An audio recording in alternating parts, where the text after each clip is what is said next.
Hi, Cherri. Hi. Good to have you in the front room. Thank you for having me. Great artist, local talent. Great for you to be here. Tell us how you first started.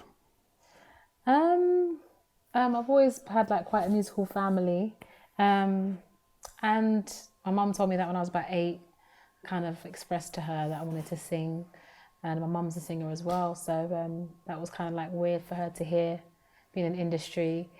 But from a young age, I kind of like was interested in music, sang in some church choirs, and as I got older, I went to stage school, Sylvia Young, Brit School, and then kind of embarked on a journey as an independent artist some years later.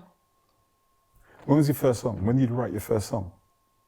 I think I wrote my first song when I was about 11 or 12. It's awful, but Why is it awful? What is it awful? because you know, like the first time you try and write a song was just like, what is going on? So obviously I've come a long way. Yeah, so probably about 11 or 12 I wrote my first song.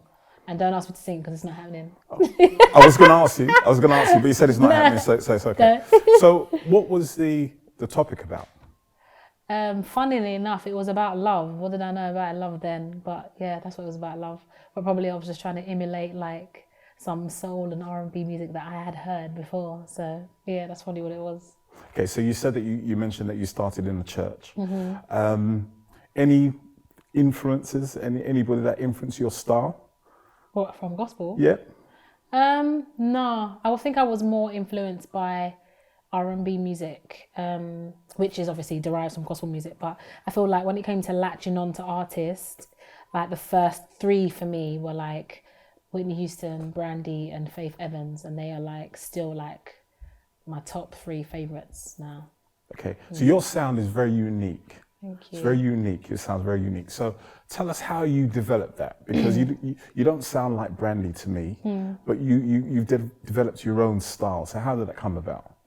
To be honest, I just feel like everybody has a particular tone, innit? Even when they speak, they have a particular tone, and like so from speaking to singing, I don't know. I just kind of feel like it's just my sound, and I feel like in terms of styles of music, there's always like music that I gravitate towards, R&B, soul. Yeah. How many songs have you written? I don't know. I've honestly lost count. Tens? No, more. Hundreds? More, yeah. Thousands? Hundreds maybe. I don't know about thousands. Hundreds? But hundreds, yeah. And have you recorded them all? No. You haven't? Still going through the process? Some of them I don't think I ever will record, because it kind of like turns into like, because songwriting is very therapeutic for me. So sometimes I will just write a song and sing it from my heart just because I need to get that emotion out. I know that a lot of people want you to ask this question. You come from a family of singers. So as a younger one growing up, did that bring its own pressures? 100%, even still now. Because I feel like my sound is very different to the other singers in my family, innit? And I think, especially for the older generation, when they hear that I'm related to somebody that they know or someone from the scene and they sing a particular way, they expect to hear that same sound from me. So there's a pressure that comes from there as well. So I've always had to like be so adamant and just carve out my own sound and my own journey as an independent artist and be strong in that. Do they criticize you when they listen to your sound, or are they very supportive? Well, my family? Yeah. No, they're very supportive. Excellent. Very supportive. They find it funny that the styles are so different. My mum always says to me things like, that thing that you do with your voice. And I'm just like, yeah, that thing you do with your voice, Mum. Like, we're even, yeah? Do you sing together sometimes? But obviously, maybe not publicly. Do you jam at home? I can't hear myself when my mum sings, so I don't sing with her. You don't sing with No, her? her voice is too loud. Let's not go there. Let's not go there. All right, so going back a bit. So 11 years old. Yeah. So first song written 11 years old. How has your songwriting skills developed from that first song? Because you said it wasn't very good. So how has it developed to this point? I just think like education and wording. You know, I'm quite particular about how I word certain things, and I think that's you know, comes from studying certain things at school and vocabulary and things like that, and just learning how to kind of like articulate my feelings into melody. just time and living experience. And I think sometimes even in like trials and like, you know, you go through things in life and happy moments and sad moments kind of spurs you to kind of express yourself in that way, and it has done that for me. Respect to you as a full-time musician, and in this season, it's very, very difficult, can appreciate. Who've been some of the artists that you've worked with or currently working with, you'd like to mention? I've just done quite a few tours and events with Incognito, who are a band who've been going for 40 years, and fortunate to go to like Japan, loads of places in Europe, and really travel with an absolute massive, talented, full live band. That was an amazing experience, and to be welcomed by such seasoned musicians who have been touring and performing and writing and releasing music from before I was even born. So going into that, or working with those beautiful people, do you feel nervous? 100%. My first gig with Incognito, I was absolutely petrified. Seriously? I had a meltdown before stage time. You? Yes. You? Yes.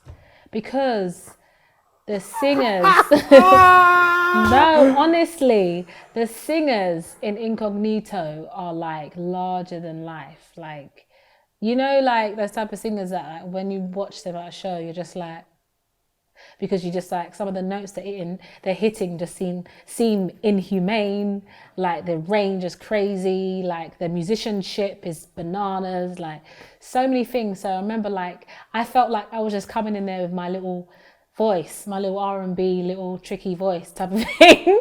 And at first it was very intimidating. It's like it's a big gig and it's big shoes to fill. So yeah, I was absolutely petrified. What encouragement, what type of advice would you give to any young artist or singer-songwriter coming up now? Definitely just be authentic.